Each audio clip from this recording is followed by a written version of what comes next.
जी, अस्सलाम वालेकुम। Law of torts के अंदर हम लोग एक और आज एक एग्जांपल पढ़ेंगे जिसके अंदर होगा रिफ्यूज़ल टू रजिस्टर वोट। इस एग्जांपल को पढ़ के हम लोग ये समझेंगे कि ये एग्जांपल क्या हमें ये बताती है कि हमारे पास जो है वो एक्शन जो है वो लाई करेगा कि नहीं against the wrongful act person, कि जो रॉन्गफुल एक्ट करेगा उसके अगेंस्ट जो होगा वो ये एक्शन लाई करेगा कि नहीं, कि मैं उसके खिलाफ जो हूँ वो केस दाखिल कर सकता हूँ कि नहीं। एग्जांपल क्या है? एग्जाम्पल ये है, कुछ मशहूर एक केस के अंदर है हमारे पास, ये एचबी वर्सेस वाइट केस के अंदर ये डिस्कस हुई है ये एग्जाम्पल।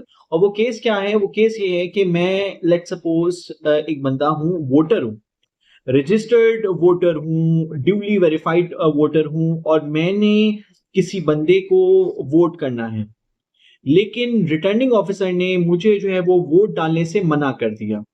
उसका जो वो ये रॉन्गफुल एक्ट था, वो उसकी मैलिशियस इंटेंशन थी। उस इंटेंशन की वजह से, जो भी इंटेंशन थी कि वो मेरा कैंडिडेट ना जीत जाए या कुछ भी, उसकी वजह से उसने जो है वो मुझे रोका।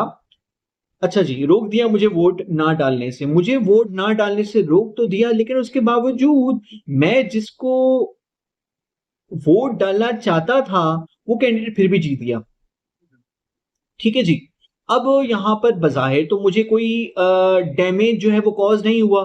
डैमेज तो कॉज़ मुझे तब होता कि भाई मुझे उसने वोट नहीं डालने दिया रिटर्निंग ऑफिसर ने, और मेरा जो है वो पसंदीदा कैंडिडेट भी जो है वो ना जीता हो।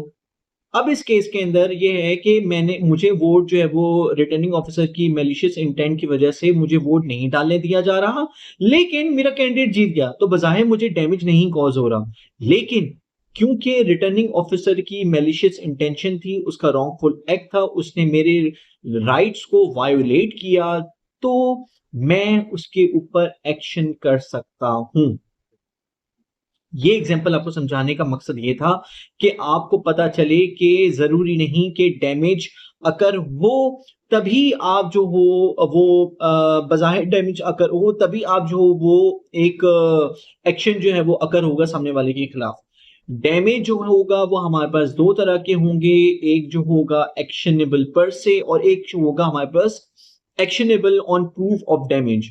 तो ये actionable on proof of damage की एग्जांपल के अंदर हमारे पास आता है, और ये हमें ये बताता है एग्जाम्पल कि किस तरीके से आपको डैमेज बज़ाहिर तो कॉज़ नहीं हुआ, लेकिन उसके बावजूद जो है वो आप अपना केस जो है वो क्लेम जो है वो उस बंदे के खिलाफ जो है वो फिर भी दाखिल कर सकते हो। Thank you.